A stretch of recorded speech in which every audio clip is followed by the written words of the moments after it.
Bonsoir. Au nom de l'association Demos et Débats, je vous souhaite la bienvenue ici à Thionville, à l'Adagio.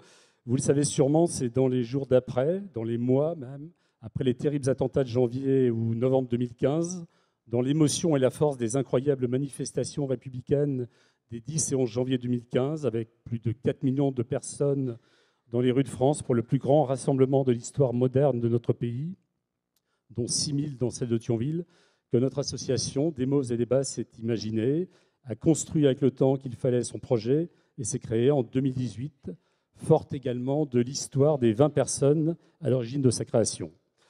Depuis notre lancement officiel en ce début d'année, c'est ce soir notre 11e rencontre et Philippe Val est approximativement notre 20e invité. C'est une rencontre qui était pour nous comme une évidence. Elle symbolise assez bien notre démarche associative, parfois nos parcours personnels, et la façon dont nous l'avons conçue sera l'image de nos autres soirées, si vous êtes déjà venus, c'est-à-dire réfléchie, littéraire, chantante, engagée et festive. Je voudrais procéder à quelques remerciements d'usage. D'abord à la ville de Thionville, avec qui nous avons signé en juin une convention de partenariat. C'est une aide financière pratique et logistique qui est évidemment essentielle. Et je remercie d'ailleurs le maire Pierre Cuny, qui n'est pas encore là, mais qui, je crois, va arriver, et Jackie Alvegot, adjoint à la culture, pour leur présence ici ce soir. Pour cette soirée, nos remerciements vont particulièrement à Fabien Fritsch du service culturel, à Boris Kuffler, Jérémy Pereira da Silva, Jean-Paul Hbacher qui nous accueille ici à l'Adagio. Merci à notre équipe technique avec Jacqueline Mangin, assistée de Jérémy Granger et Cyril Magie. Merci également à la librairie Autour du Monde de Metz. Le livre, vous l'avez vu, est en vente là dans l'accueil. Et la séance de signature, pour des raisons de confort et de sécurité, se fera au premier étage de l'Adagio, à l'endroit où il y a également un bar qui est ouvert pour vous après la soirée. Merci également à Sarah Dubrion, aux éditions de l'Observatoire, et bien évidemment à toute l'équipe de Demos et Débats qui est éparpillée dans cette salle. Merci enfin à la centaine de personnes qui, au fil des événements, par le biais d'une adhésion, contribuent à notre financement, ainsi qu'à ceux qui donnent au chapeau que nous faisons passer à l'issue de chaque rencontre. Ce sera également le cas ce soir. Ce sont pour nous des sources de financement indispensables. Nous avons besoin de vous et nous vous remercions d'avance de votre soutien. Voilà, on va accueillir Philippe Val. Alors, la porte va s'ouvrir, là, logiquement. Voilà, Philippe.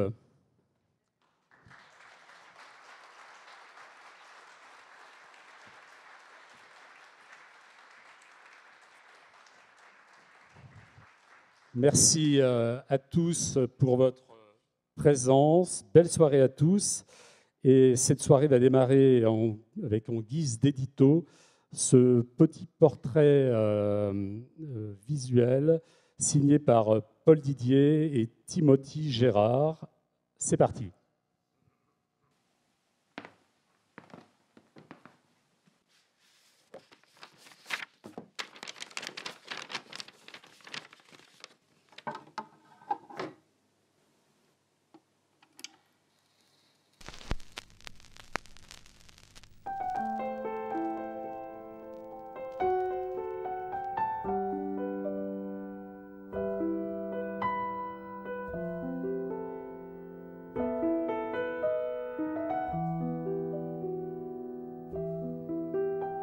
Cette nuit je travaille tard, il saute sur mon piano noir et me fixe avec attention, assis sur une partition. Je venais de terminer Tu finiras clochard comme ton Zola, et je m'imaginais déjà ce qu'il avait fallu d'effort à un pudique de l'espèce de Philippe Val pour briser le filtre épais qu'il peut mettre parfois entre lui et le monde, et composer cette épatante traversée d'un demi-siècle de vie intime et publique. Enfin il ferme ses yeux d'or. Dans ce livre, un narrateur raconte au fils de Philippe la vie de son père, sa naissance chez un père boucher, l'absence de la mère, les années de pensionnat catho, la découverte de la littérature et de la musique, et tout ce que cela peut faire advenir dans la vie d'un jeune homme hypersensible et mal dans sa peau. Brassens n'a pas été étranger à cet éveil, et Philippe lui rendra hommage quelques années plus tard dans une très jolie chanson. Car c'est l'un des leitmotifs de ce livre, payer sa dette auprès de ceux qui l'ont aidé à grandir. Si tu croises de l'autre côté de l'horizon l'ami Montaigne, Diderot et François Villon, ils vont être contents de te voir. L'éternité c'est emmerdant sans un petit air de guitare pour faire danser les neiges d'antan. Plus tard, ce sera la rive gauche, ses cabarets, la rencontre avec un monsieur très drôle qui s'appelait Patrick Font.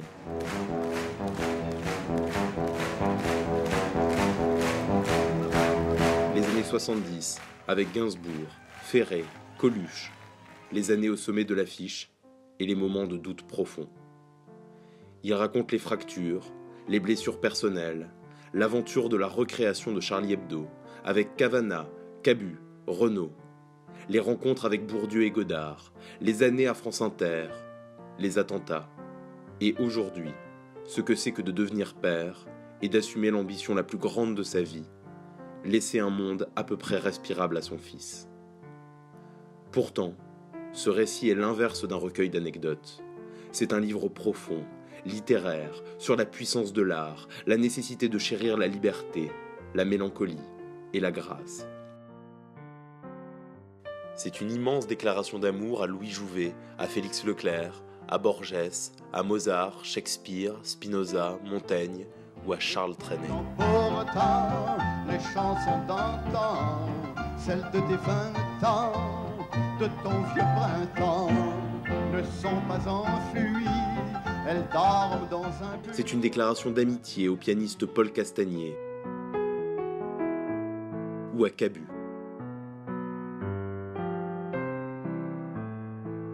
C'est un texte politique aussi, sur ce demi-siècle de foisonnement artistique, de libération des femmes, d'explosion de la liberté d'expression, mais aussi de banalisation de la violence, de complaisance d'une partie de la gauche avec les totalitarismes, et de montée des intégrismes, eux qui le forcent aujourd'hui à vivre sous protection policière. C'est dur d'être aimé par des cons. Philippe Val a fait une œuvre totale, la première qui le cerne complètement. L'individu faussement autoritaire parce qu'éternellement pas à sa place, qui, quand il se sent en confiance, n'aime pourtant que rire, parler de bouquins et de ses chats, gratter sur sa guitare et cuisiner des pâtes pour les copains. Qu'est-ce que vous ne quitteriez pas pour le grand amour? La grande amitié. C'est un livre pour ceux qui préfèrent l'amitié à la camaraderie, la grâce à la foi, la provocation à la complaisance, la discussion au bavardage et les rires au ricanement. C'est le livre d'un homme libre, malgré les menaces, qui est exceptionnellement à Thionville ce soir. Bienvenue Philippe Val.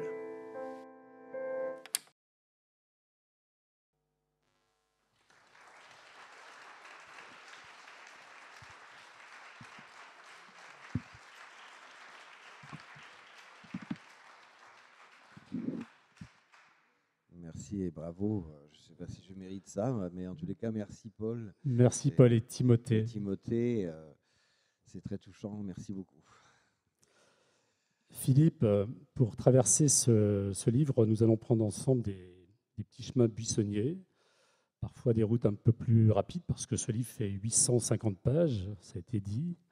On va croquer ensemble des moments de vie, s'arrêter là où on pourra, car il est bien évidemment impossible d'en faire le tour en une soirée. Et le meilleur moyen d'embrasser cette œuvre, c'est, pour ceux qui ne l'ont pas encore fait, de se plonger dans sa lecture et de le dévorer. Et comme les mots et la musique, la chanson sont un des fils rouges de ce livre, il y a ce piano noir. Vous êtes venu avec votre guitare et nous ferons tout à l'heure une troisième partie musicale avec quelques-uns des personnages qu'on retrouve dans les pages de votre livre. Quand ce livre s'ouvre, nous sommes en juin. Philippe est dans une chambre d'hôpital, en train de tenir la main de sa mère agonisante. Quelques jours après, à ses funérailles, il lui chantera du Trenet, une chanson que vous connaissez tous forcément, qui dit « Que reste-t-il de ces beaux jours? Que reste-t-il de tout cela ?» Quelque temps plus tard, sa compagne lui annonce qu'elle est enceinte. un petit garçon arrive, il aura 6 ans dans quelques semaines, et ce livre lui est adressé. Alors c'est un long récit, c'est marqué récit, c'est pas marqué roman, c'est pas marqué autobiographie, c'est écrit à la troisième personne, vous nous direz peut-être pourquoi vous avez fait ce choix littéraire, où le narrateur raconte au fils de Philippe l'histoire de son père. Et la première question que j'ai envie de vous poser, Philippe, c'est d'où vient ce livre ? Est-ce qu'il fallait qu'un enfant arrive pour que vous ayez besoin de raconter cette histoire, ou c'est besoin de vous raconter complètement, de tout raconter de Philippe Val, face parfois aux raccourcis qu'on entend sur vous, enfin voilà, d'où vient ce livre ? Oui, non, ça n'est pas une mise au point. Non, c'est pas. Quand on fait un métier public, évidemment, on lit des choses sur soi qui sont parfois très étonnantes, qu'on apprend. Moi, j'ai appris beaucoup de choses que j'ai faites, que j'ai dites, que je ne savais pas avoir faites ni dites en lisant la presse des fois. Mais donc, non, c'est pas pour ça du tout.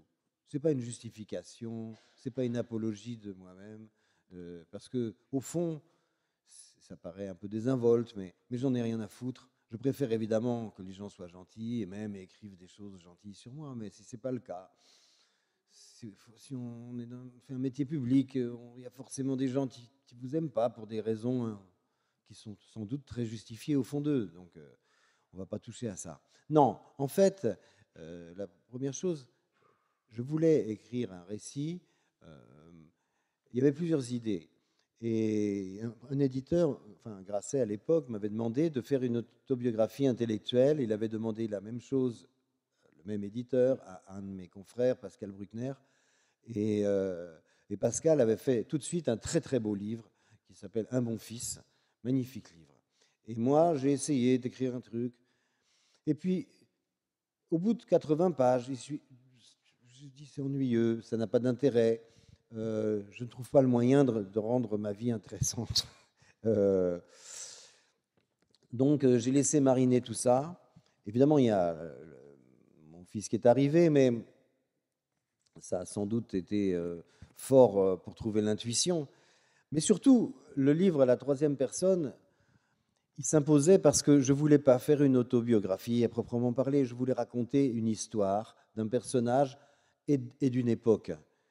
De l'époque aussi, de ce XXe siècle, de ce XXe siècle dont nous sommes issus, enfin au moins de la seconde partie, et la seconde partie du XXe siècle, c'est-à-dire l'après-guerre, qui a forcément très fort en elle, cette époque, la mémoire de l'avant-guerre et de la guerre.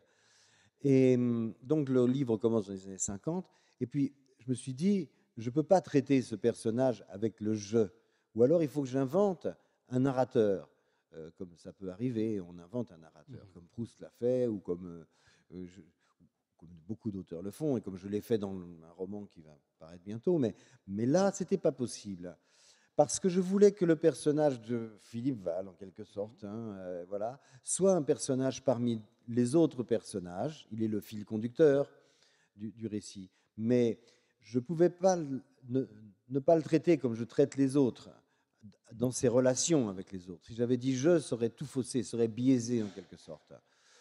Et puis, parmi les ambitions que j'avais en racontant cette période, ce siècle, c'est de dire à mon enfant, c'est-à-dire à vos enfants, aux enfants en général, voilà d'où vous venez, voilà ce qui s'est passé, voilà ce que c'est que le XXe siècle en tous les cas, voilà moi comment je l'ai vécu et comment je l'ai compris. Je ne vous cache pas que j'étais extrêmement dur sur ce XXe siècle, qui pour moi est le pire de tous les siècles pratiquement. 2 guerres mondiales, l'extermination des Juifs d'Europe, enfin la trahison des intellectuels pratiquement perpétuelle dès la fin de la Première Guerre mondiale. On y reviendra. Donc tout ça que je voulais raconter aussi. Et puis voilà, je voulais raconter tout. Et aussi ce qui nous sauve, on en parlera sans doute aussi, c'est-à-dire ce qui nous fait nous sentir exister pleinement, c'est-à-dire les moments de fort, de l'amour, de l'amitié, de la lecture, de la musique, du spectacle, tous ces moments de joie, ces moments de bonheur qui sont finalement peut-être les vrais buts de l'existence. C'est de les rapprocher, ces moments-là où on se sent très libre et très heureux. Cette question de la grâce, on peut appeler ça comme ça. Vous vous racontez une enfance assez solitaire, un père autoritaire, il est boucher, c'est son métier. Il y a des scènes d'ailleurs sur le sujet assez intéressantes. Une belle-mère jalouse, avec qui la vie est extrêmement compliquée, et puis une mère qui est partie, qui est ailleurs, mais qui en même temps vous donne finalement, c'est elle qui vous incite à jouer de la musique, c'est elle aussi qui vous apporte les premiers éclairages intellectuels, les livres notamment?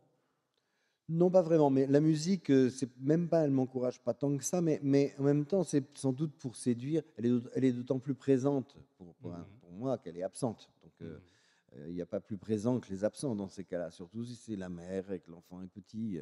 Bon, ça devient un personnage qui est presque dans l'air qu'on respire, et que son absence la rend omniprésente d'une certaine façon.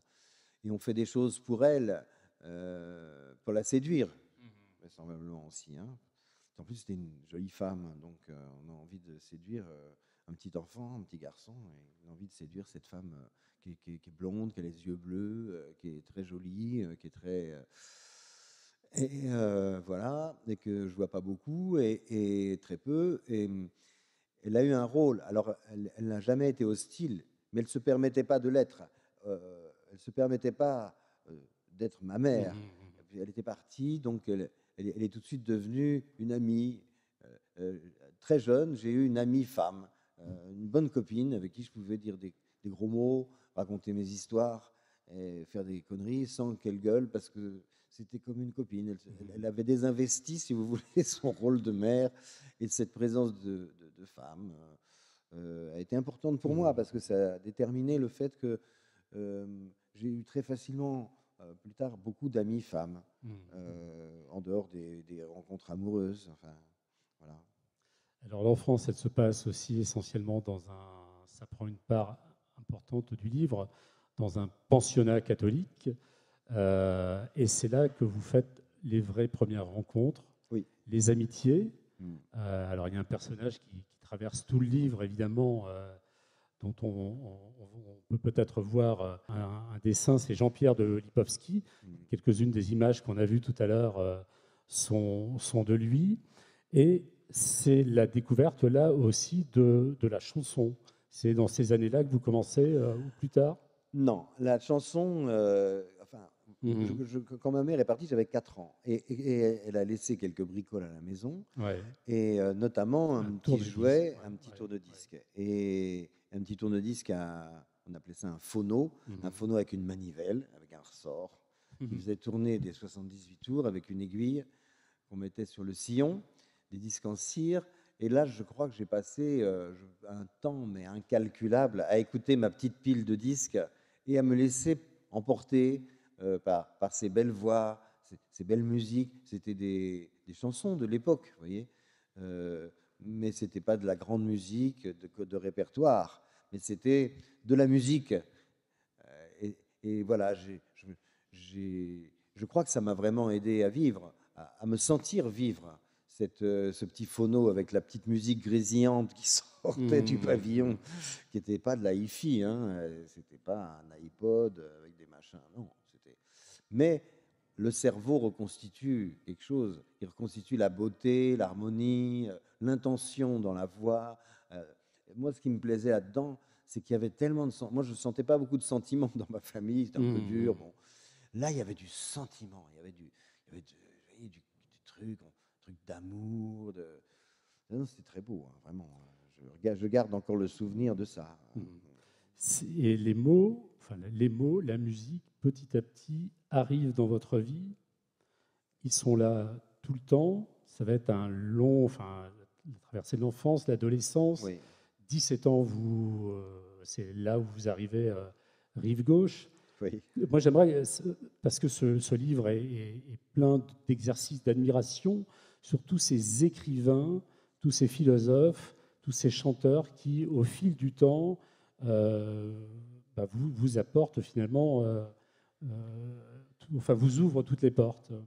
Oui, j'étais un littéraire, enfin par nature, quoi. Et voilà. Donc, d'ailleurs, le titre du livre. On va y revenir sur le titre. Voilà. Le titre Et donc, ouais. quand on voit des gens qui ont du talent, quand on entend des gens très intelligents, et qu'on ne sait rien, et qu'on est maladroit, et qu'on n'est peut-être même pas très bien élevé au fond, on fait des gaffes, on regarde comment les gens font. Les premières fois que je suis descendu dans les cabarets pour passer des auditions, vous ne pouvez pas savoir la timidité, la trouille qu'on pouvait avoir. Et puis ensuite, le jour où on est engagé, c'est presque terrible. On l'attend avec impatience, mais quand c'est là, c'est presque un cauchemar de se présenter devant le public et de faire un truc qui, avouons-le, n'était pas très au point, quoi, en plus. Donc, j'ai même commencé très jeune parce que j'avais un frère, bon, la famille était un peu éclatée, donc j'avais un frère qui vivait en Angleterre. Il faisait carrière en Angleterre, c'est-à-dire il avait la vaisselle dans les restaurants turcs. Il était censé, il était censé faire carrière pour mes parents. Enfin, et puis il disait à mes parents, ça va très bien. C'est du courrier à l'époque, on ne se téléphonait pas, ça coûtait trop cher, mais il n'existait pas, donc c'est des lettres. Et il disait c'est formidable. Et mon père a dit tiens, ça ferait pas mal pour son anglais. Est-ce que tu peux prendre ton frère en vacances? Oui, il n'y a pas de problème. Et donc ils m'ont foutu dans un avion avec 100 balles dans la poche. Et je suis arrivé en Angleterre. Et en fait, mon frère s'était marié avec une jeune femme qui faisait rien, qui était musulmane et dont les frères voulaient assassiner mon frère parce qu'il n'était pas musulman. Bon, donc déjà, il y avait un problème, il fallait qu'il se planque. Et surtout, ils habitaient un truc qui était tout petit. Il y avait un lit, une petite table. Donc, ils ne pouvaient pas me loger. Donc, ils n'avaient pas d'argent, ils ne pouvaient pas me loger. Et j'étais à Londres, si vous voulez, à Pâques. Donc, j'avais 100 balles. La première nuit, j'ai pris une chambre d'hôtel et elle coûtait 100 balles. Donc, j'avais plus d'argent après la première nuit. J'ai attrapé des poux et des trucs. L'hôtel était dégueulasse, c'est un hôtel pakistanais. Et j'avais ma guitare. Et mon frère m'a dit mais il y a des endroits, peut-être passer une audition. Je sais pas. Et là, il m'a emmené dans un truc, un cabaret où on jouait du folk, rock, c'était la mode, un peu mon début, Bob Dylan, tout ça. C'était le début. Et j'ai passé une audition et j'ai été pris. Et donc, j'ai chanté et on m'a filé un peu de fric. Et c'est une audition dans un autre truc. Et ils m'ont pris aussi. Ce qui fait que le soir, je chantais dans 2 cabarets, tout de suite. J'avais 14-15 ans. Et j'avais 2 cachets et un repas. Et un repas pour mon frère et sa femme. Donc, on a vécu comme ça pendant quelques semaines avec mes trucs que je chantais. Je faisais de l'allemand et du latin. Et l'anglais, ce n'était pas mon truc. Et j'avais quand même, avec mon frère, traduit des chansons en français, en anglais. Puis j'essayais de me faire comprendre en jouant les trucs là. Et c'était sympathique, surtout on mangeait, quoi. C'était bien, on mangeait bien. Alors, et j'avais un petit hôtel sans poux. Alors tous ces voyages qui construisent, il y a l'exemple de l'Allemagne aussi. Vous évoquez des balades. Concrètement, effectivement, c'est tout seul, vous êtes un vrai autodidacte, c'est tout seul que vous avez construit tout ça, quoi. Vous êtes allé chercher tout. Oui, seul, avec un petit peu les copains, ça, mais on a bricolé notre vie. Enfin, le collège a été sans doute important parce que voilà, une fois qu'on a été quelque part, ça nous marque d'une façon ou d'une autre. Le collège a été très important parce que c'était un collège à l'ancienne, le collège de Juilly, en Seine-et-Marne, qui avait été créé sous Louis XIII. Et donc, vous voyez, ils avaient refait l'électricité depuis. Mais et ça avait été un couvent au Moyen-Âge. Je pense que Sainte-Geneviève ou quelque chose comme ça avait fait jaillir une source quand elle est venue libérer Paris des barbares. Elle était passée par là. Jeanne d'Arc aussi. Et donc, ils avaient fait un couvent au Moyen-Âge. Et puis, c'est devenu un établissement d'enseignement où on mettait les nobles, jeunes nobles, dont les parents étaient frondeurs. Pour les tenir un peu, Louis XIII avait très peur des frondeurs, donc il avait créé ce collège pour enfermer la jeunesse frondeuse. Et dans ce collège, j'ai appris quelque chose qui était déterminant. Alors évidemment, à part le latin, l'allemand et les cochins, etc., là, j'ai chanté, même j'ai joué pour la première fois sur scène dans ce collège, devant un type qui est devenu pape après, Benoît XVI. Mais il n'était pas pape du tout à l'époque. Et c'était pendant le Concile Vatican II. Mais surtout, ce que j'ai appris, on faisait, si vous voulez, on allait en rang au réfectoire, on allait en rang à la messe, sortait en rang de la messe. On était dans des dortoirs de 80 avec des arcades, il n'y avait pas de séparation entre les lits. On avait un domaine personnel qui faisait 60 cm, qui était la largeur de la table de nuit. Sur la droite. À gauche, c'était le voisin. Il y avait cette collectivité, et puis on allait aux douches en rang, on allait au sport en rang, et ben, j'ai appris quelque chose. Par exemple, si vous faisiez un geste, tout le monde pouvait voir ce geste. Il n'y avait pas de moment pratiquement dans la vie où une chose que vous faisiez pouvait être secrète. C'était juste la vie transparente. Et j'en ai nourri une horreur profonde de la vie transparente.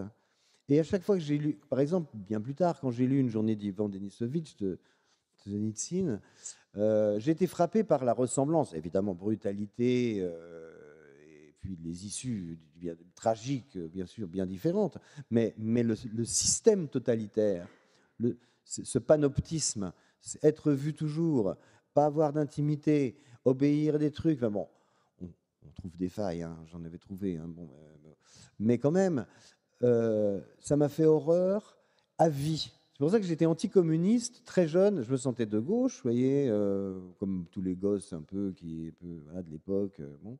Mais par exemple, très, parce qu'il y avait ce truc de appartement communautaire, les machins, dans le communisme, je trouvais ça horrible.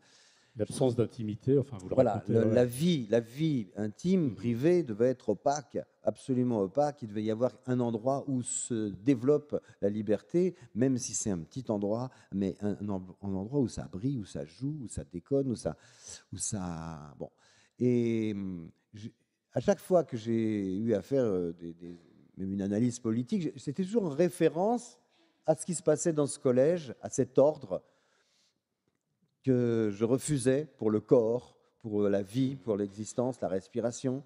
Ça m'a servi comme le maître étalon en platine iridiée déposé au pavillon de Breteuil. Si vous voulez, moi, j'avais le collège de Juilly pour juger de la valeur d'un système politique.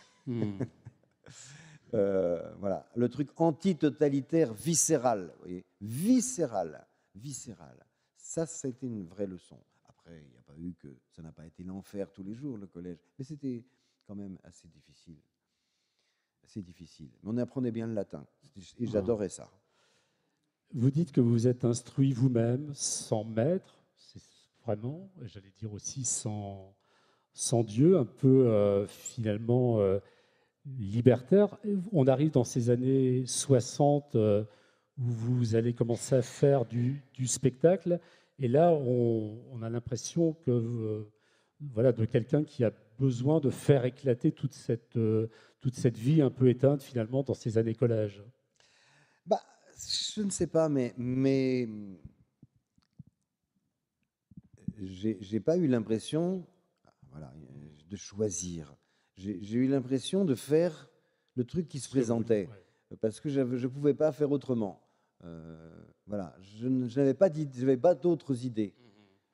J'aurais pu vouloir devenir, je sais pas moi, vétérinaire, j'adore les animaux, ou je sais pas, mais non, il fallait écrire et faire de la musique parce que je n'avais pas d'autres idées. c'était pas un choix entre plusieurs choses. J'étais comme déterminé par quelque chose que j'ignore, et sans doute que j'aurais pu faire d'autres. J'aurais peut-être dû même faire autre chose. Il y a des choses que j'aurais peut-être fait mieux, mais c'était ça que je voulais faire pour des raisons que j'ai pas élucidées encore aujourd'hui. Mais je n'ai pas pensé pouvoir faire autrement, et ça s'est répété plein de fois dans ma vie. Ça, j'ai fait des choses parce que je ne savais pas quoi faire d'autre jusqu'à la publication des caricatures.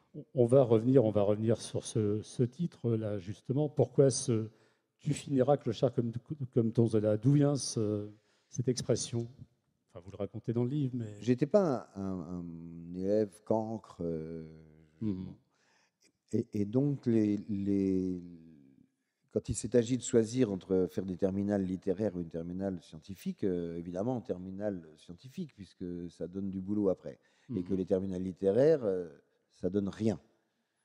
Enfin, à l'époque, on pensait que les terminales littéraires, c'était en gros le camion poubelle, si vous voulez. Bon. Et il y avait un prof de philo que j'avais repéré dans le lycée où j'allais, et mon frère l'avait eu, et ce type, je voulais absolument l'avoir comme prof. Il me semblait vraiment intéressant, ce mec-là. Je me dis, celui-là, j'avais entendu un peu parler et tout, ça m'intéressait ce qu'il disait. Donc j'ai décidé de faire philo, de faire terminale littéraire. Et quand j'ai marqué ça sur le papier, le directeur a appelé mon père. Il a dit non, il n'en est pas question. Vous voyez ça avec votre fils, mais il faut qu'il fasse une terminale scientifique. Mon père, évidemment, était absolument convaincu. Et donc, s'en est suivi une engueulade un peu. Oui, ça a duré un peu, quelques jours, si vous voulez. Non, tu vas faire ça. Non, je ne vais pas faire ça. Non, je vais aller en philo. Non, le philo, ça rend compte. Enfin, tout ça. Enfin, à l'époque, on pensait ça quand même, hein, vraiment. Et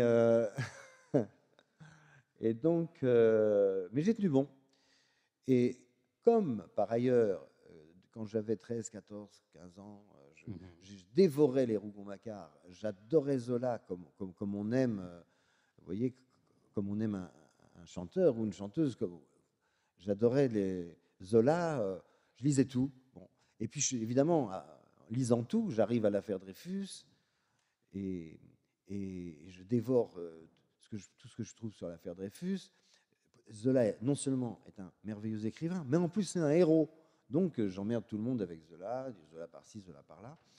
Et donc quand il s'est agi que je fasse cette fameuse terminale scientifique et que je ne voulais pas faire, le débat a duré plusieurs jours. Mon père était dans son fauteuil avec son Figaro, il était là, il était là, je sentais qu'il était de très très mauvais poil. Et moi je lui disais, oui, je vais faire ci, je vais aller en philo, À un moment donné, il a posé son journal. Il a dit, très bien, bon, écoute, d'accord, bon, tu vas finir clochard comme ton Zola, et voilà. Et j'ai trouvé que c'était un bon titre. et voilà, et quelques années plus tard, 50 ans plus tard, je m'en suis servi comme d'un titre. Voilà. Pourquoi? Pour titrer mon livre, parce que c'était vrai, c'est peut-être que c'était le... Oui, c'était un bon titre. Et en même temps... Il aurait dû écrire, mon père. Et ce cri du père, c'est là où tout a été permis finalement. C'est là où vous avez quand même commencé à écrire, chanter, chanter. Voilà. En fait, j'écrivais. J'étais plus doué pour écrire que pour chanter ou pour jouer. J'ai fait beaucoup de théâtre et de chansons, mais ma qualité, enfin, là où j'étais le plus utile, c'est dans ce que j'écrivais plutôt. Mais enfin, j'ai appris après à faire de la scène. J'ai appris à... La guitare, c'était assez naturel. J'ai joué assez vite quand j'ai compris comment ça marchait. Mais voilà, j'ai chanté pour faire vivre ce que j'écrivais. J'ai fait du théâtre pour faire vivre ce que j'écrivais. Après, j'ai fait du journalisme. C'est voilà, la seule période de ma vie, et je le regrette un peu d'ailleurs, où j'ai vécu sans écrire, pardon. Où j'ai pas gagné ma vie en écrivant, c'est quand j'ai pris la direction de France Inter.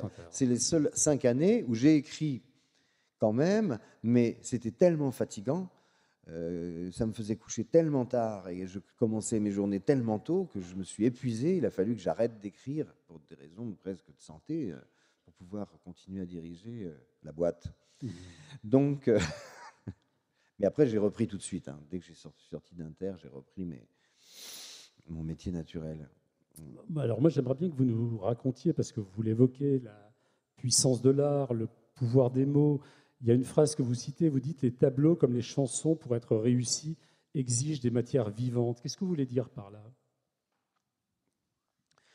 Bah, comment dire? Par exemple, j'aime bien, pour moi, il y a des écrivains qui sont, comment dire, qui tapent un coup quelque part, et le bruit qu'ils ont fait, ça va résonner pendant des siècles, et des tas d'écrivains vont dire, ça va être un là, vous voyez, et il va y avoir un truc, ils vont apprendre quelque chose avec ça, et ils vont être le commentaire du commentaire du commentaire de... Alors, par exemple, Shakespeare, quand j'ai découvert Shakespeare, c'est tellement concret, c'est tellement incroyablement poétique, drôle, vulgaire, tragique, grossier, sublimement raffiné, mais toujours, ça parle de choses, ça fait surgir une réalité. Quand on est au théâtre et que c'est bien mis en scène, on voit surgir une réalité beaucoup plus intensément que dans la vie. Moi, je pense que souvent dans la vie, on voit la vie comme dans un rêve, on filtre. Vous allez vivre une chose en même temps que moi. Un jour, on va aller manger des frites, des saucisses dehors, boire des bières, on va discuter avec 3 personnes. Un an plus tard, vous allez raconter l'histoire. Moi, je vais la raconter. On n'aura pas vécu la même histoire, peut-être. Vous voyez, on est dans un truc un peu onirique. Et tandis que là, les gens, ils sont dans une salle et ils voient tous cette même réalité. Je pense que le théâtre, par exemple, quand c'est vraiment beau et bien fait, on a une expérience commune de la réalité qui est vraiment stupéfiante et qui est très forte, qui nous donne une sensation, en plus, d'être. On pleure, mais on est heureux de pleurer, on rit, on est heureux de rire, bien sûr. Et il y a quelque chose de formidable il y a une grâce. Pourquoi? Parce que ces écrivains, ces auteurs, ces peintres ou ces musiciens, ils ont une liberté qui est hors du commun, une liberté athlétique. Qu'est-ce que c'est que cette liberté? Ils ont une perception de la réalité à un moment qui les étonne, qui s'imprime en eux, qui crée un affect qui précède le jugement moral, le jugement, enfin, vous voyez, ça n'est pas distordu par le jugement. Ils connaissent les choses avant de les juger, contrairement à la majorité des gens qui souvent, hélas, il n'y a qu'à regarder les débats télévisés, jugent les choses avant d'en savoir quoi que ce soit. Vous voyez, ils entendent parler d'un truc, ils ont déjà leur avis. Tandis que là, il y a le réel qui est là, avec ses failles, ses infractuosités, ses odeurs, le bon, le mauvais, le dangereux, le rassurant, l'amoureux, qui est là, qui est fort. Et ils savent capter ça. Et ils savent le mettre dans un texte ou on donnait la sensation dans une musique. La musique, c'est encore différent parce que c'est du réel. La musique, c'est une réalité. C'est une réalité ondulatoire, c'est une réalité de vibration qui va dans le tympan et qui fait vibrer des trucs. Et c'est un phénomène physique réel. Maintenant, pourquoi on en jouit? Ça, on peut en parler, c'est un peu long, mais et la musique, c'est intéressant. Je veux juste dire une chose à propos de la musique, c'est que la musique, c'est le modèle. Parce que la musique, elle a ceci en commun avec la réalité, parce que c'en est. Elle ne veut rien dire. Ça ne veut rien dire, la musique. Après, la réalité, on lui donne du sens. On bâtit des romans autour, on donne du sens. Mais la musique n'a pas de sens. Il y a des musiciens qui donnent du sens à leur musique, mais enfin, ce n'est pas la meilleure musique. Les vrais meilleurs musiciens, même les auteurs d'opéra comme Mozart, sa musique n'a pas de sens, c'est juste de la musique. Ça nous touche, et nous, quand ça nous touche vraiment, quand on a la fibre pour l'entendre et qu'on est en l'état de l'entendre, on est pris par cette réalité qui n'est ni bien ni mal, c'est du réel. On est pris avec quelque chose de très libre. On n'a pas le jugement, il n'y a plus de censure. La musique, ce qu'il y a de très beau dans la musique, c'est qu'elle n'a pas de sens. Et c'est une éducation à ressentir la réalité. On devrait ressentir la réalité comme de la musique. Après, on prend le bien, le mal, on fait notre tri. Mais la musique est une éducation, serait pour moi, enfin en tous les cas, comme une éducation à appréhender le réel. Voilà. tout à l'heure, quand le public attendait justement avec des extraits des pages de votre livre, on avait choisi de mettre en musique le quintet pour clarinette de Mozart, dont vous parlez assez longuement, et notamment dans ce livre. Le fameux quintet. Ouais. Je vous propose, on va écouter un tout petit texte de Borges, lu par Daniel Mesguich, et puis on va revenir un peu sur la littérature.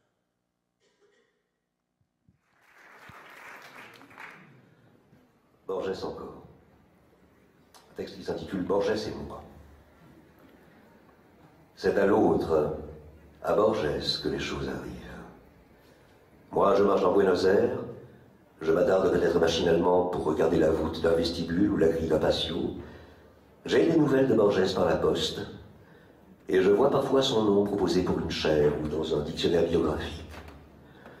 J'aime les sabliers, les planisphères, la typographie du XVIIIe siècle, le goût du café et la prose de Stevenson. L'autre partage ses préférences, mais non sans complaisance, et d'une manière qui en fait des attributs d'acteur. Il serait exagéré de prétendre que nos relations sont mauvaises. Je vis et me laisse vivre pour que Borges puisse ourdir sa littérature, et cette littérature me justifie. Je confesse volontiers qu'il a réussi quelques pages de valeur, mais ces pages ne peuvent rien pour moi. Sans doute parce que ce qui est bon n'appartient à personne, pas même à lui, l'autre, mais au langage et à la tradition. Au demeurant, je suis condamné à disparaître définitivement, et seul quelques instants de moi aura chance de survivre dans l'autre. Peu à peu, je lui cède tout, bien que je me rende compte de sa manie perverse de tout falsifier et exagérer. Spinoza comprit que toute chose veut persévérer dans son être. La pierre éternellement veut être pierre, et le tigre un tigre. Mais moi, je dois persévérer en Borges, non en moi, pour autant que je sois quelqu'un. Pourtant, je me reconnais moins dans ses livres qu'en beaucoup d'autres, ou que dans le raclement laborieux d'une guitare. Il y a des années, j'ai essayé de me libérer de lui, et j'ai passé des mythologies de banlieue au jeu avec le temps et l'infini. Mais maintenant, ces jeux appartiennent à Borges. Et il faudra que j'imagine autre chose. De cette façon, ma vie est une fuite où je perds tout et où tout va à l'oubli ou à l'autre. Je ne sais pas lequel des deux a écrit cette page.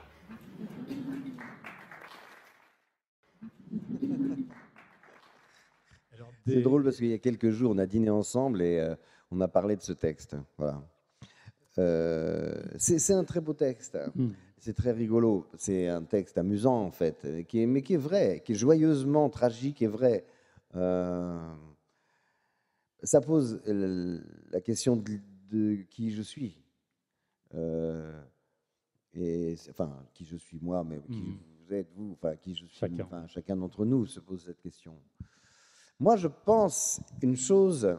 J'ai pensé à ça il n'y a pas longtemps. Je feuilletais l'Iliade, l'Odyssée, etc. Et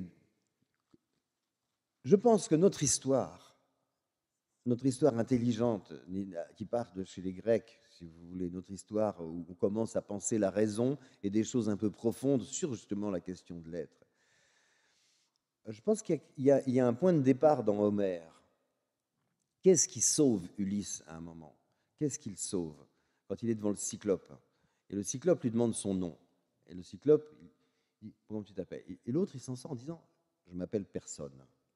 Et donc, là, il y a quelque chose de très profond qui se joue. L'être humain moderne, il sait d'une certaine façon, même s'il l'accepte difficilement et s'il l'oublie trop souvent, qu'il est une identité mouvante, changeante en permanence d'une seconde à l'autre. Il est personne. C'est ce que un peu dit Borges, là.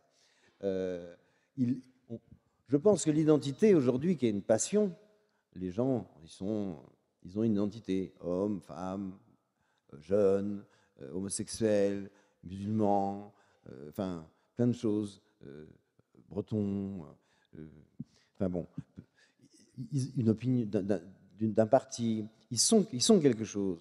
juif, noir, africain, il se revendique. Moi, je pense que plus on se revendique de quelque chose, je le comprends, mais plus on est enfermé dans cette chose. Et l'identité, c'est un mot qui porte sa propre névrose en lui-même. Ça veut dire à la fois j'ai mon identité, c'est-à-dire je suis différent de toi, et ça veut dire aussi identique. Donc c'est un mot de fou déjà. Et identique et différent. Ah bon, mais il y a une petite phrase que citait Clément Rosset dans un de ses livres, d'un moine du XIIe ou XIIIe siècle qui s'appelle Martin von Biberach, un moine allemand, qui dit, je ne peux pas citer exactement de mémoire, mais il dit, je ne sais pas d'où je viens, je ne sais pas où je vais, je ne sais pas pourquoi je suis là, je ne sais pas quand je vais mourir, je ne sais pas pourquoi je suis si joyeux. Quand on est libéré de soi, et d'ailleurs on parlait d'un enfant par exemple, quand on a un enfant, pour certains d'entre nous, ils ont dû ressentir cette chose-là, tout d'un coup il y a une vie qui est plus importante que la nôtre. Ça fait du bien. On se décharge d'un fardeau, parce que quel fardeau d'être celui qu'on est. Vous voyez, c'est fatigant d'être ce type-là tout le temps, et d'y travailler, si vous voulez. Oublier cette prison, c'est quand même quelque chose de très libérateur, et évacuer cette question de l'identité, tout en sachant qu'on préfère être européen, démocrate, je ne sais pas quoi. Bon, vous avez des préférences, mais s'enfermer dans une identité, c'est le mal de notre époque. On va un jour finir par tous se faire la guerre si on affirme tellement notre putain d'identité, mais les gens ne savent pas à quel point ils sont prisonniers de leur identité. Je pense que c'est un grand piège d'aujourd'hui, parce qu'une identité singulière, différente des autres, elle est toujours victime du fait que les autres ne sont pas pareils au bout d'un moment. J'ai cette identité, mais on m'emmerde, ou alors on m'appauvrit, ou on discrimine parce que j'ai cette identité. Ça veut dire qu'avoir une identité forte, c'est aussi être une victime. Une victime. Il ne faut pas être une victime dans la vie. Même si quelqu'un nous fait mal et nous nuit, le bourreau, il n'a pas du tout autorité pour décider de notre identité. Donc, quand on dit je suis une victime, on donne au bourreau le pouvoir de nous donner une identité de victime. Et je pense que c'est exorbitant. Il faut refuser ça. Il faut toujours refuser ces choses-là. Bon, voilà. Je pense que penser qu'on n'est rien, c'est pas mal. On sait très bien qu'on est quelque chose au moment où on l'est. Mais qu'est-ce que j'étais il y a 2 jours? Qu'est-ce que je serai demain matin dans ma chambre d'hôtel avant de prendre mon train? Je serai quelqu'un qui cherche sa brosse à dents, qui a des idées de merde. Vous voyez, on est changeant, quoi. On est fort, on est faible, on est ce qu'on est au moment où on l'est. Et puis ça suffit à nous justifier. Ça ne veut pas dire qu'il ne faut pas avoir de conviction, ni de choses comme ça, mais bon, voilà. Cette identité, je trouve qu'aujourd'hui, elle mérite qu'on la critique et qu'on s'en débarrasse un peu. C'est vrai que je voulais faire entendre Burgess, parce que c'est un des auteurs qui traverse votre vie, mais je sais que pour ce livre-là, vous avez beaucoup relu Proust, pour... enfin, voilà, parce que... Déjà par plaisir. Par plaisir. Spinoza aussi, il y a comme ça tout un tas de gens qui vous accompagnent, et c'est vrai que... Voilà, Spinoza qui dit, ouais. Qu'est-ce que je suis? Je ne suis que mon propre désir. Voilà, on est notre propre désir. C'est déjà pas mal, hein? Ça suffit, c'est déjà... J'aimerais qu'on parle peut-être un peu des rencontres dans la chanson. Vous avez chanté longtemps, 25 ans de scène avec Patrick Font, on l'a vu tout à l'heure. 25 ans de scène qui ont été extrêmement révolutionnaires. Le duo Font-Eval a marqué tout un tas de gens de notre génération, forcément. C'est toutes ces années 60, 70, la pizza du Marais, le vrai chic parisien, etc. De 1970 à 1996. Mais c'est aussi toutes ces années où, sur scène, sont Georges Brassens, Léo Ferré, tout un tas de gens que vous allez croiser, rencontrer. Et pour vous, quand vous parlez des mots, quand vous parlez d'écriture, c'est effectivement, la chanson, c'est aussi une littérature, quoi. Ah, oui, oui, oui. Alors, j'ai un amour immodéré pour ce qu'on appelait le music hall. Enfin, les music halls, les 2 grands music halls de Paris, enfin l'Alhambra avait fermé. J'y suis allé à l'Alhambra. J'y suis allé quand j'étais gamin. J'ai vu Fernand Reynaud. C'était un grand souvenir. D'ailleurs, c'était un artiste vraiment très exceptionnel. Et les documents qu'on voit à la télévision ne lui rendent pas hommage suffisamment parce que c'est un type qui avait un grand magicien de scène. Ils étaient 30 sur scène et il était tout seul. Il faisait tellement de personnages qui étaient présents presque physiquement, on les voyait. C'était un mec incroyable, Fernand Reynaud. Vraiment un très très grand artiste. Donc je me souviens, c'est la première fois que je suis allé au music hall, j'ai vu Fernand Reynaud. Et après, j'habitais pas loin de Bobino, donc j'y allais très souvent. Et vous savez, il y a quelque chose que j'aimais profondément, je pourrais dire pourquoi plus facilement aujourd'hui qu'à l'époque, mais les artistes qui passaient là, ils avaient un public populaire, c'est-à-dire que les gens qui venaient, il y avait des gens de droite, des gens de gauche, il y avait des jeunes, il y avait des vieux, il y avait des pauvres, il y avait des riches. C'était le music hall. Le music hall, c'était un public extrêmement mélangé. Alors évidemment, selon l'artiste, il y avait des nuances, mais c'était toujours un échantillon du pays, comment dire, enfin des gens. Enfin, il y avait tout le monde dans ces salles, tout le monde. Quand Brassens, ou quand Léo Ferré, ou quand même Barbara, ou bon, tous ces gens. Et ces gens qui, pour certains, avaient vraiment un très grand talent, ils avaient une présence dramatique et humoristique aussi, incroyablement forte. Et on voyait tous ces gens de milieux, de cultures diverses. Il y avait des lettrés, il y avait des poètes, des écrivains qui venaient dans les salles, il y avait des ouvriers, il y avait tout le monde. Bon.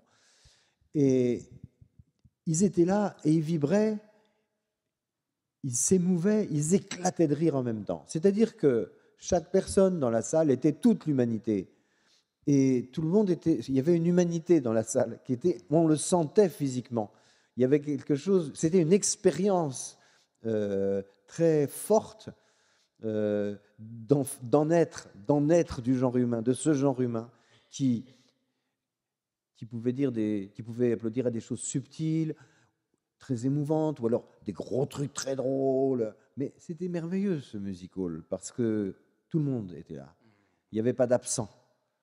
Il y avait beaucoup moins d'artistes de niche qu'aujourd'hui. Vous voyez, par exemple, si vous n'allez pas voir, pour certains d'entre vous, par exemple, un spectacle de rap, parce que le rap vous emmerde. Bon. Donc, les gens qui vont voir le rap, c'est juste des gens qui vont voir du rap. C'est une clientèle particulière. D'autres qui vont voir de l'électro, c'est une clientèle particulière. Le music hall, c'était everybody. C'était tout le monde. Et je pense que ça manque aujourd'hui, non pas qu'il n'y ait pas de grands artistes, il y en a, mais les lieux et l'habitude du music hall, je pense que ça reviendra. Qu'il y a des artistes populaires. On est d'accord au moins sur 2-3 trucs, vous voyez. Aujourd'hui, ils sont tellement identitaires qu'on n'est plus d'accord sur rien, on ne peut même plus se parler, les gens veulent se faire disparaître les uns les autres. Et le débat, même vif, n'a pas tellement lieu aujourd'hui. C'est du jugement et de la condamnation. Voilà, parce qu'on n'aime pas cette chose ensemble. On n'est pas d'accord sur 2-3 trucs, on devrait pourtant. C'est pas compliqué de se foutre d'accord sur 2-3 trucs. On va y revenir à ça. J'aimerais qu'on... Justement, alors, bon, il y a ces gens-là, on va reparler d'eux tout à l'heure, évidemment, et on va entendre leurs textes avec votre voix.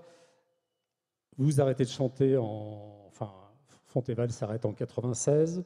Vous faites un petit peu, mais c'est l'époque où démarre aussi une autre aventure essentielle pour vous. C'est précisément en 92.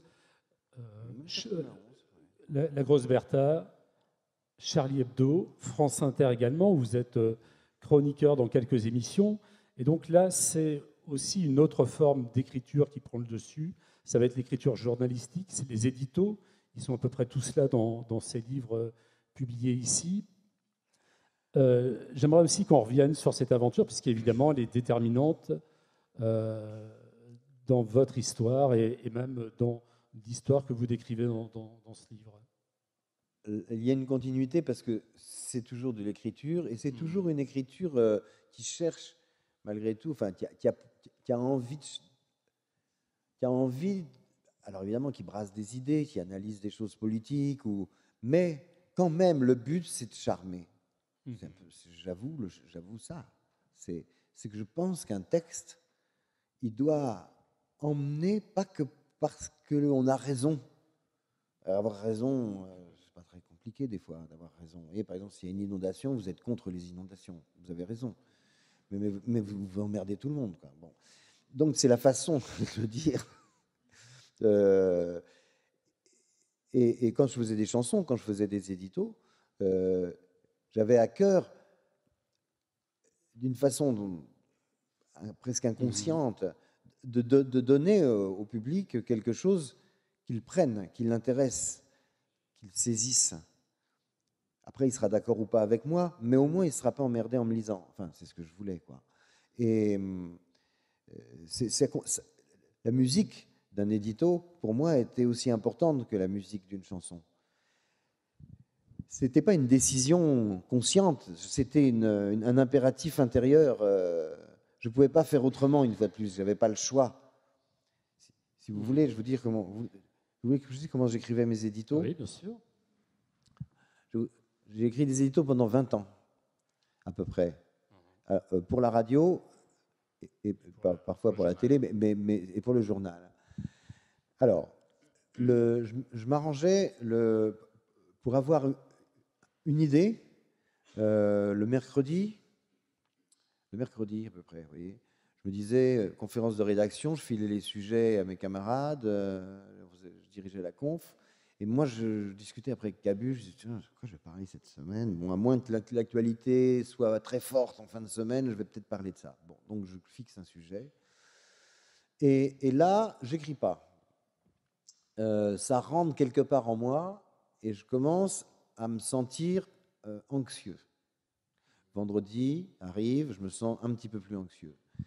J'écris pas. Des fois, je prends une petite note, mais bon. Samedi, on faisait les brèves au journal, donc il y a des travaux à faire au journal. J'écrivais pas. L'anxiété montait. Il fallait que je rentre le dimanche soir pour la fabrication. Le dimanche matin, j'avais l'estomac relativement noué et je me sentais extrêmement fatigué. C'était comme ça toutes les semaines, très fatigué. Donc je bouffais un peu le midi et après je me dis bon, je vais dormir. Et après, il faut que j'écrive parce que putain, on est dimanche, quoi. Bon. Et là, je m'allongeais et je me mettais en condition pour dormir. Mais je ne dormais pas. Impossible de dormir. J'étais terriblement angoissé. Et quand la douleur de l'angoisse devenait insupportable, je me dis putain, il faut que je me lève, je vais crever dans ce lit. Donc, je me levais, j'allais dans mon bureau et j'écrivais l'édito. Donc, vous voyez, c'était ça le processus d'accouchement de l'édito. Non, c'était des très belles années, mais quand même...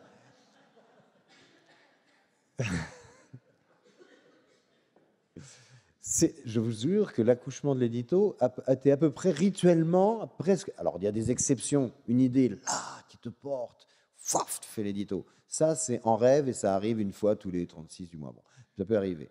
Mais les 3 quarts du temps, c'est une espèce de malaxage inconscient, un truc bizarre. Et les bouquins, c'est pareil, sauf que le malaise dure plusieurs mois. Mais quand on commence à écrire, on a le temps d'en jouir. Parce que l'édito, si vous voulez, je ne veux pas faire une... Enfin, disons que c'est comme un acte sexuel un peu rapide, vous voyez. On n'a pas le temps vraiment de faire du tourisme. Vous faites 10 000, vous faites 8 000 signes, 5 000 signes, 7 000 signes, et vous êtes dans l'effort, c'est un sprint. Vous mettez peut-être 2 heures, 1 heure, 4 heures pour l'écrire, mais c'est un sprint. vous n'avez pas le temps de jouir de la course. L'avantage des livres, c'est qu'il faut le dire, on a plus de jouissance de la course. On s'installe dans l'écriture, nos personnages nous accompagnent, voilà, il y a plus de plaisir. C'est moins brutal, disons. Mais je pense que cette espèce de pré-sculpture du texte bizarre dans un magma inconscient qui travaille là-dedans douloureusement, c'est le désir de donner un truc qui ne soit pas emmerdant, quoi qu'on fasse, qui est quand même une espèce de fantaisie, qui est une grâce, qui est indispensable. Vous voyez, c'est indispensable. Il faut ça. La frivolité, la fantaisie, la légèreté, qu'il faut réhabiliter pour parler aussi des choses graves. Mais ça ne vient pas comme ça, ça se travaille. C'est beaucoup plus difficile d'être un petit peu marrant que d'être chiant. Vous écrivez « Je me bats pour un monde où l'on peut encore écrire des livres, faire des journaux, s'exprimer librement en étant complètement dans la critique des idées et respectueux des gens. » On va venir justement aux choses un peu sérieuses. Il y a des dates comme ça qui ponctuent aussi votre livre. Philippe. Une petite incise, c'est que critiquer les idées, respecter les gens. Oui. Ça, je pense ça vraiment. Mais les gens, ils s'identifient à leurs idées, c'est ce que je disais avec l'identité, tellement que quand on parle d'une idée, les gens ils disent « mais t'insultes ma mère ». Donc, non, on parle d'idées, là. Vous voyez, il y a un truc qui est... Il faudrait apprendre aux petits enfants. Je vais citer la phrase complètement d'ailleurs, mais on va y revenir à ça. Critiquer une religion, c'est critiquer un dogme, pas ceux qui croient. Voilà, c'est pour poursuivre ce que... Ceux qui croient, on en pense qu'on veut, mais on n'est pas obligé de le dire. Donc dans les dates, dans les événements qui ponctuent votre livre, il y a 1979, l'ayatollah Khomeini en Iran. D'ailleurs, vous critiquez une partie de cette gauche qui commence justement à vaciller. Vous citez notamment qui accompagne Michel l'ayatollah. Foucault. Voilà. 1989, c'est la publication des versets sataniques. C'est un tournant. Salman Rushdie, c'est une date, un tournant, effectivement. On va écouter une de vos chansons. Elle est écrite dans ces années-là, juste après la publication de ce livre de Salman Rushdie et la condamnation à mort, la fatwa qui pèse toujours sur la tête de cet écrivain. 89, c'est 30 ans, 40 ans. Et on va écouter une chanson qui s'appelle justement les versets érotiques. Ah oui.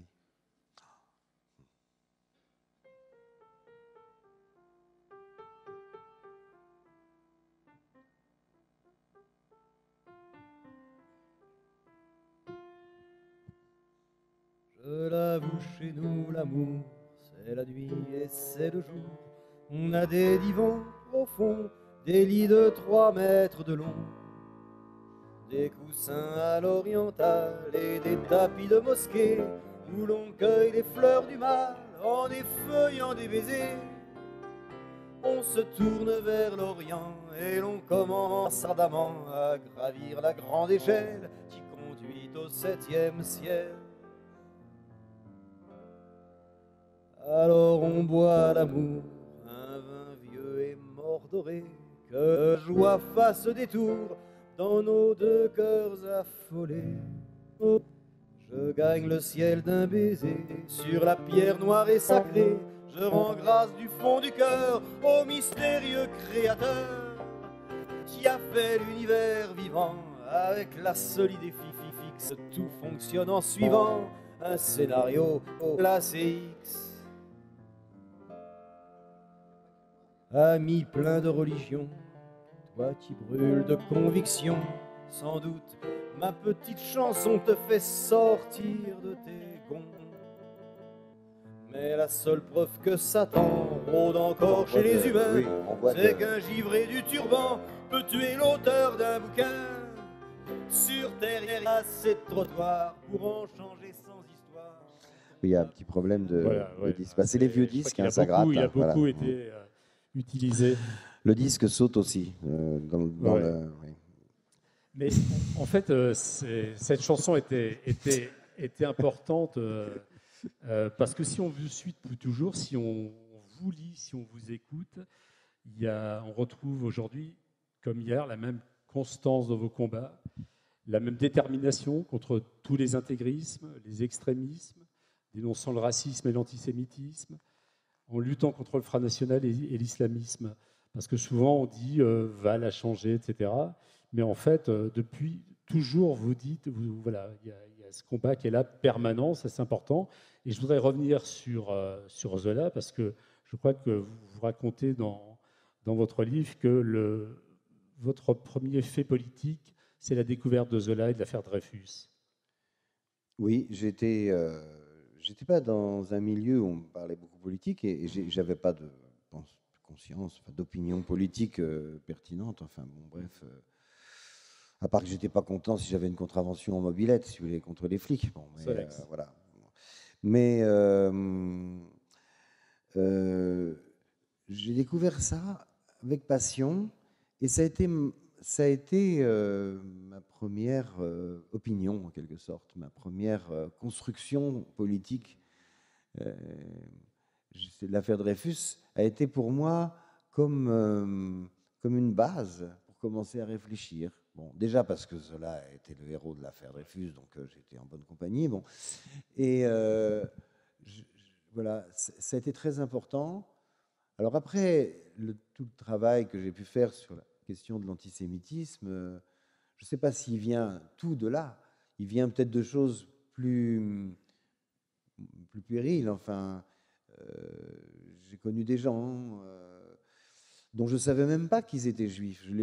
Je savais, je sais pas moi, à 12 ans, quelqu'un qui s'appelle Lévy, je ne sais pas qu'il est juif. Il s'appelle Lévy, comme moi je m'appelle Val. Ou, vous voyez, je ne fais pas attention au nom, quoi. Et donc j'ai eu une relation importante, un peu salvatrice comme ça, avec une personne. Alors peut-être que ça a joué aussi. J'ai un ami qui avait 20 ans de plus que moi, mais qui est un employé de mon père, mais qui était un type formidable et que j'ai beaucoup aimé. Et puis après, je ne sais pas, il y a des choses qui ne sont pas idéologiques, il y a des choses qui sont sentimentales, il y a des choses qui se déclenchent parce que le cœur parle avant l'esprit, avant le raisonnement. On a mis longtemps avant de comprendre ce qui s'était passé pendant la Seconde Guerre mondiale. On ne voulait pas nous parler de ça quand on était gosse, on ne savait rien, ou très peu, ou sous forme de blagues horribles. Vous voyez, donc c'était terrible. Bon. Voilà. Cette affaire Dreyfus a été vraiment importante. Oui. Parce que, par ailleurs, je pense que quand on regarde comment elle se déclenche, et pourquoi elle se déclenche, les remous que ça fait dans la société française, c'est le début de la Troisième République, et ça va déterminer les camps qui vont, en quelque sorte, dessiner le champ du monde intellectuel français pendant le XXe siècle. C'est l'espèce de pavé dans la mare intellectuel, littéraire, artistique, politique, qui va déplacer des masses et qui vont déterminer un archipel, une géographie qui va être la France intellectuelle, politique et artistique du XXe siècle. L'affaire Dreyfus, c'est une espèce de Big Bang. Et on le voit même à gauche, puisque au début, la gauche et son leader sont anti-dreyfusardes. Jules Guesde est anti-dreyfusard. Donc il y a toujours eu, au XIXe siècle, un gène antisémite dans une partie de la gauche. Ça ne date pas d'aujourd'hui. Il a fallu que Jaurès prenne conscience, que Léon Blum, etc., Bernard Lazare et les autres acteurs de cette affaire emmènent finalement le camp du côté de Dreyfus, mais au début, non. Le début, il y en a qui sont restés évidemment profondément anti-dreyfusards pendant toute l'affaire Dreyfus. Les intellectuels, etc. Bon, il y a tout ça a dessiné quelque chose qui n'est pas fini aujourd'hui. D'ailleurs, on voit bien aujourd'hui encore, Polanski fait son film, il se fait pourrir, on dit qu'il faut boycotter le film, en attendant, il fait 1 million d'entrées. C'est-à-dire que c'est dans ça fait partie de notre histoire et ça intéresse des gens. Ils savent même pas trop pourquoi, mais ils sont intéressés par cette affaire. Ils veulent en savoir plus sur cette fameuse affaire. Voilà. Et ils ont raison parce que c'est notre histoire. Alors là aussi, ça paru, enfin, effectivement, c'est quelque chose d'assez important dans le livre. On en arrive à la publication des caricatures. Quand vous décidez au journal, à l'unanimité d'ailleurs, hein, c'est important de le redire, de publier les caricatures dans ce monde, effectivement, Khomeini, Salman Rushdie, ce qui se passe dans les pays nordiques à ce moment-là. Est-ce que vous avez en tête justement ce personnage de Zola qui écrit « J'accuse ». Est-ce que c'est quoi la nécessité à ce moment-là? Qu'est-ce qui vous anime quand au journal vous décidez de partir au combat là-dessus? Le régime démocratique, l'état de droit, et donc la République, pour ce qui concerne la France, hein, en Angleterre, non, mais en Hollande, mais enfin, en France, c'est la République, donc elle se fonde parce qu'il y a eu un travail philosophique, un travail artistique incroyable, très courageux, à travers les siècles, de séparer l'Église de l'État, mais de la loi commune, et de préserver, de garder, de faire prospérer la liberté de penser, la liberté de créer et la liberté de penser. Quand on lit la préface de l'histoire de la Révolution française de Michelet, il dit très bien qu'au début, l'élan, il n'est pas tant contre le roi que contre le clergé. Ils en ont marre de la religion. Et ils veulent récupérer quelque chose, ils veulent conquérir des libertés sur la religion. Donc il y a une critique de la religion qui est très forte, très très forte. Et cette critique de la religion a donné naissance à nos démocraties modernes. Donc elles vivent, c'est dans leur gène.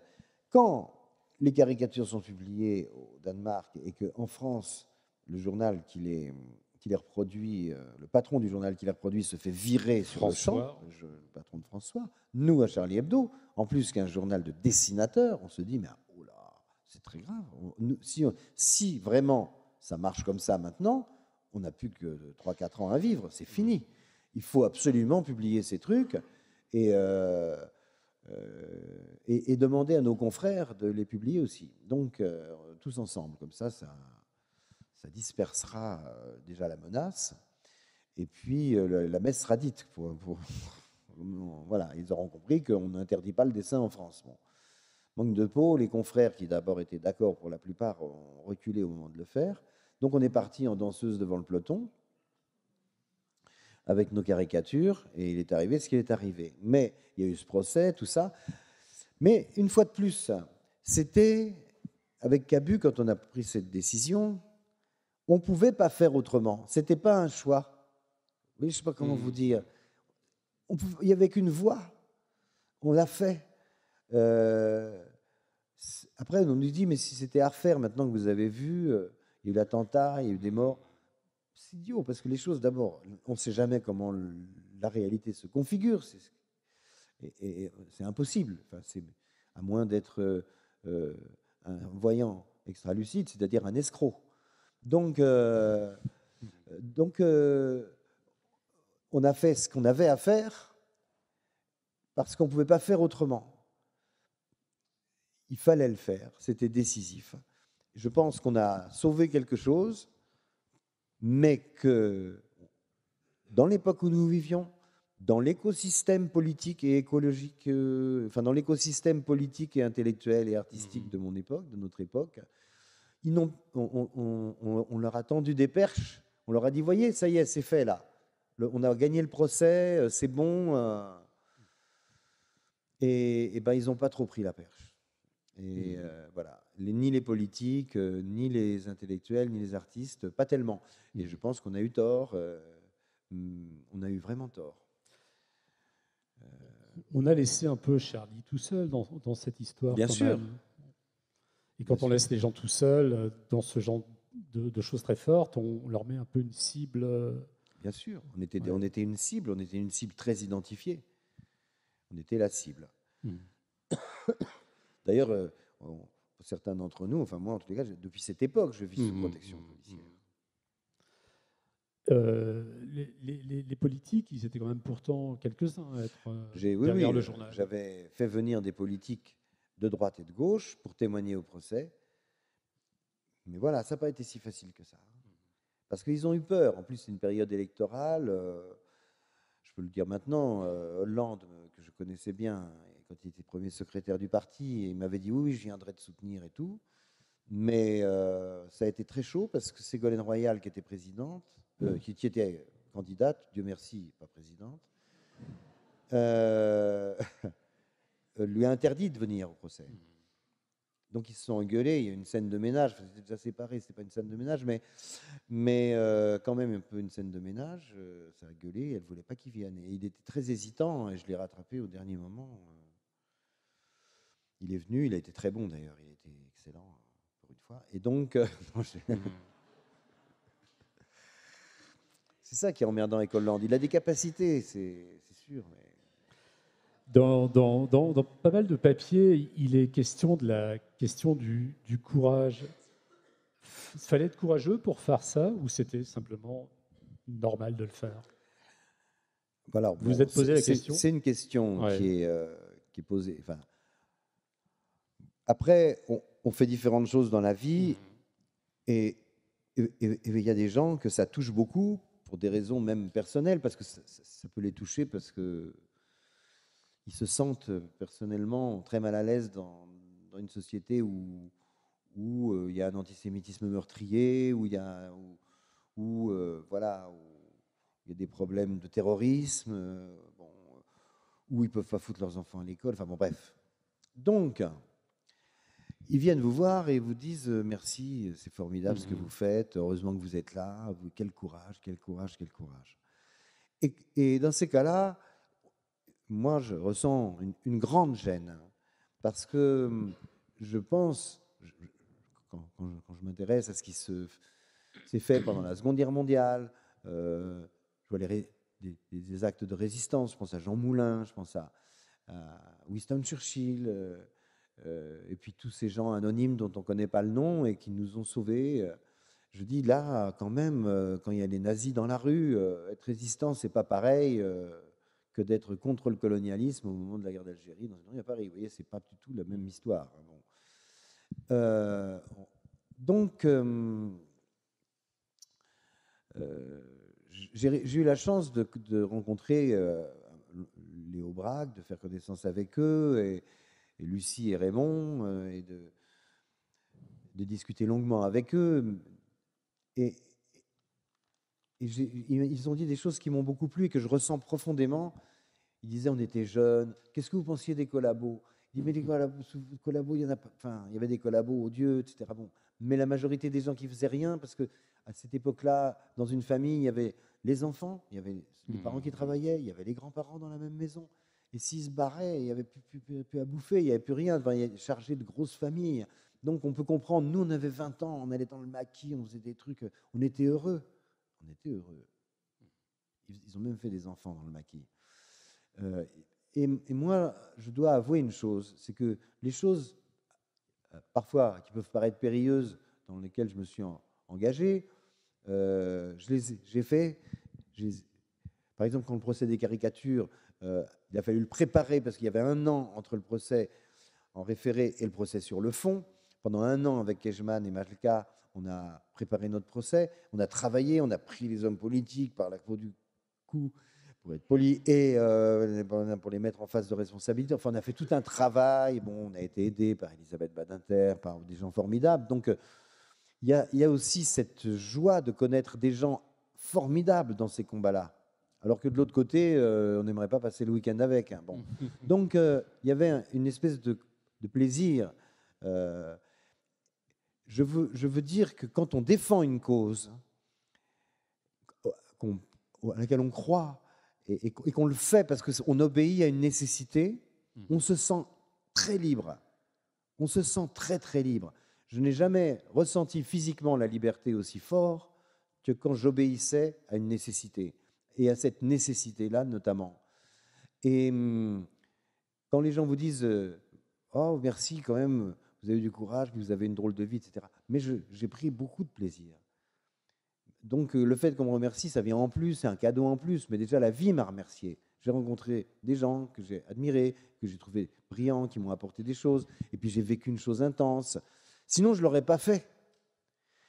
Je déteste voir à la télévision des militants qui se sacrifient pour leur cause et qui sont là, pleins de ressentiment, en train d'accuser la cause de l'autre qui n'est pas la même que la leur, en disant « oui », et puis en se drapant dans leur misère et leur malheur. Moi, j'ai été heureux. Et je pense qu'on défend bien une cause quand on est heureux de la défendre et qu'on fait partager aux autres la joie qu'on a à la défendre. Sinon, viens partager mon deuil, mes emmerdements, ma déprime. Viens, amène ton monde diplomatique, on va le lire ensemble. C'est horrible. Donc, on est quand même là pour partager des enthousiasmes. Si on fait ce qu'on fait, c'est parce qu'on aime des trucs. Il faut partager cet amour, des choses qui nous font plaisir. Une cause, c'est génial d'avoir une cause. Ça fait vivre. On se sent quelqu'un. On a une espèce d'identité provisoire, là, tout d'un coup, qui est forte, vous voyez. Et le bonheur que l'on a à le faire, il faut l'avouer, il faut l'exprimer. Je ne me suis pas sacrifié. J'aurais horreur de dire que je me suis sacrifié à une cause. J'ai vécu pour une cause. Il y a deux mots que vous associez souvent dans vos éditos de Charlie Hebdo, c'était résistance et joyeuse. La résistance joyeuse. Oui. Ouais. Il m'est arrivé un truc dans le procès des caricatures qui était incroyable. Alors, Kejman est un avocat formidable. Richard Malka, c'est comme mon frère. On a fait tellement de procès ensemble. Bon. Et donc, j'avais ces deux personnes que j'adore, qui sont vraiment des gens très proches. Et derrière moi, j'étais sur le banc des accusés, donc. Et il y avait les associations musulmanes sur l'autre rangée, et un public de fous.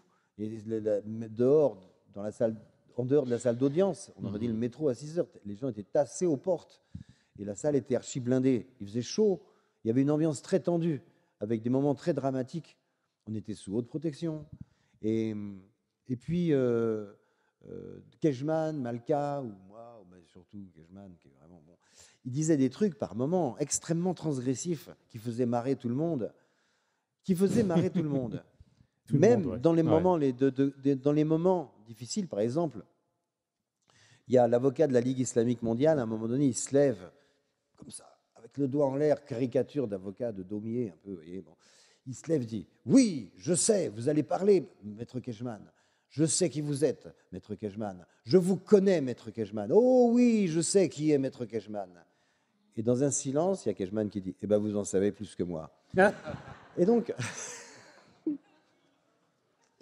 à un moment donné, j'avais fait venir un grand intellectuel iranien, un mec formidable, et qui parlait pas mal le français, mais il avait décidé de parler anglais. Bon, il était plus à l'aise. Donc, il avait son assistante. Il y avait un traducteur, normalement, un traducteur assermenté. Il était très, très nul. Il a fallu le virer. Et le président a finalement accepté que ce soit l'assistante de Mehdi Mozzafari qui fasse la traduction. C'est une Danoise. Lui, il est exilé au Danemark. Il était venu exprès à Paris pour le procès.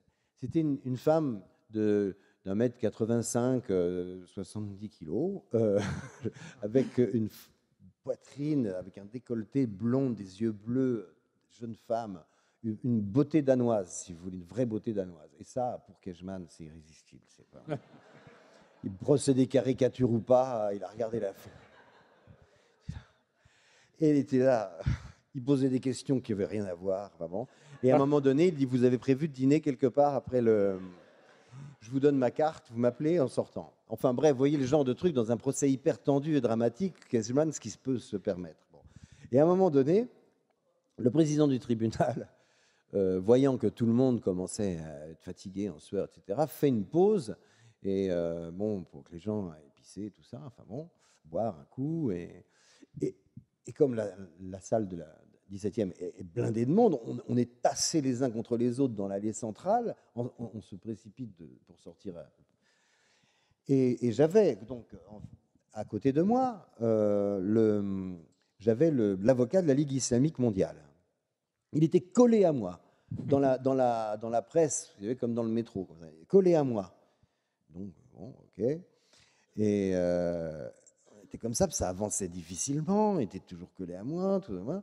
Et puis à un moment donné, il me dit, Monsieur Val. Je dis oui, Monsieur Val, je suis d'accord avec rien de ce que vous dites. Je dis bah oui, c'est un petit peu pour ça qu'on est là.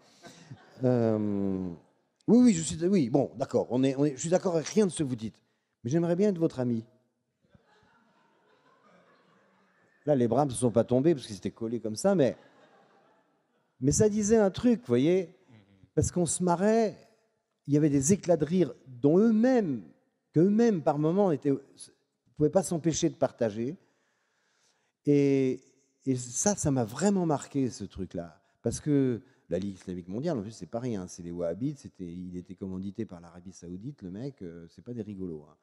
Donc, ça m'a frappé. Le type, il l'a dit naïvement, et je suis sûr qu'il le pensait. C'est pas spécialement avec moi, mais il aurait même fait partie. Il aurait bien aimé faire partie du groupe, mais que ça se sache pas, mais un peu, quoi. Tu vois, que venir déconner, boire de la bière et chercher des conneries pour faire les titres du journal, je suis sûr que ça leur aurait plu.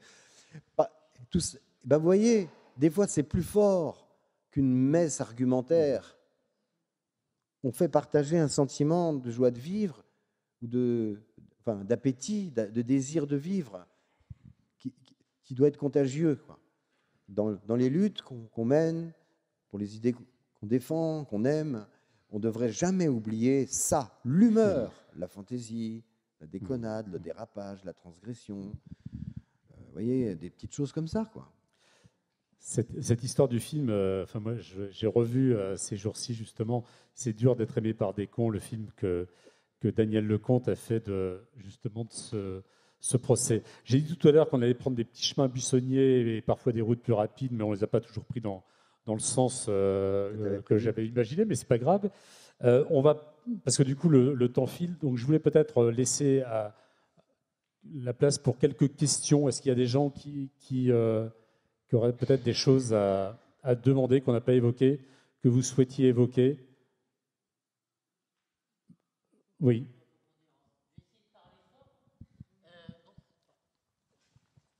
Allez-y, j'ai beaucoup trop parlé.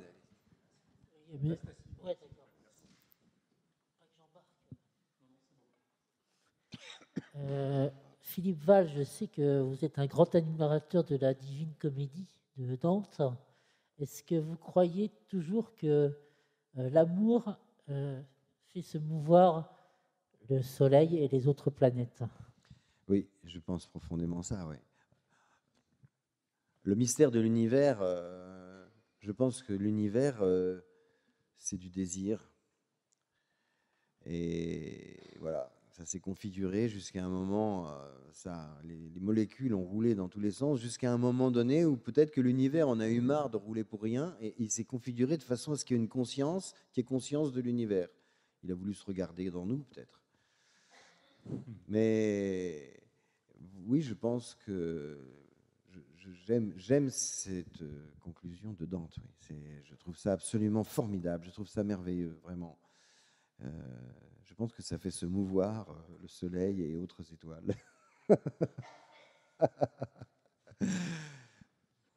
Peut-être pour finir sur l'histoire que je disais sur la fantaisie, etc. Parce que c'est comme ça que surgit une vérité, que surgit un truc vrai. Enfin, vous voyez, tout d'un coup, il y a de la réalité qui arrive là.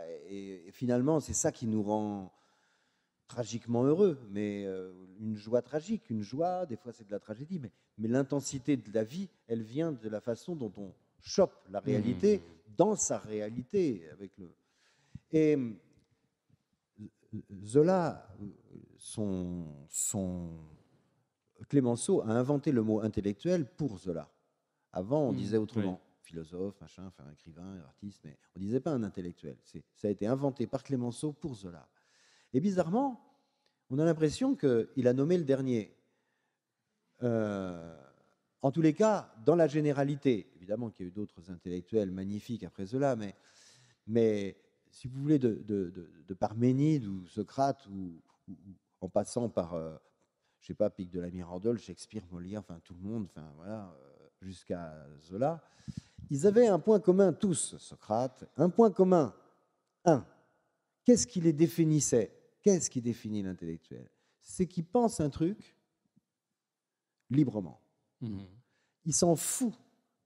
Il s'en fout, des fois il s'en fout pas, c'est dur, mais il pense un truc et il dit la chose qu'il pense, il dit la chose qu'il a pensée librement.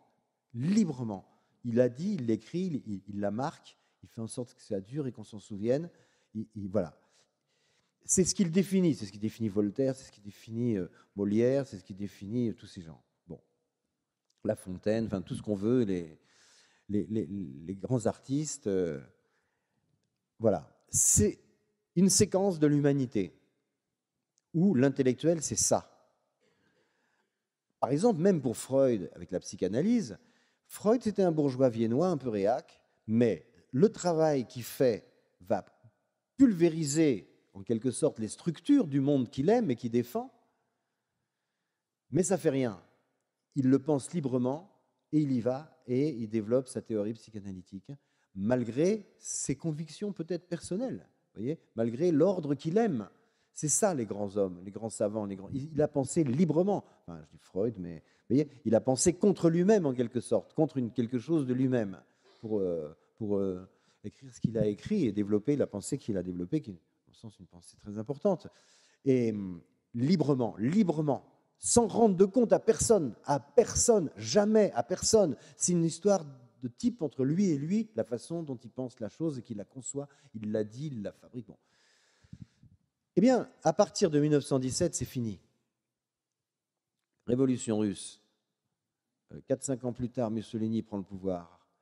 Les deux totalitarismes sont en place dès le début des années 20, le communisme et le fascisme. La majorité des intellectuels vont adhérer au communisme ou au fascisme ou aux deux, à l'un, à l'autre ou aux deux, souvent. Passant de l'un à l'autre, on a oublié l'histoire, mais hélas, bon. Et la majorité des artistes, des écrivains, des intellectuels, peu ou prou, ont cessé de penser librement à partir de 1920. C'est pour ça que ce XXe siècle tragique, ce siècle de la Shoah, c'est aussi le siècle du mensonge des intellectuels.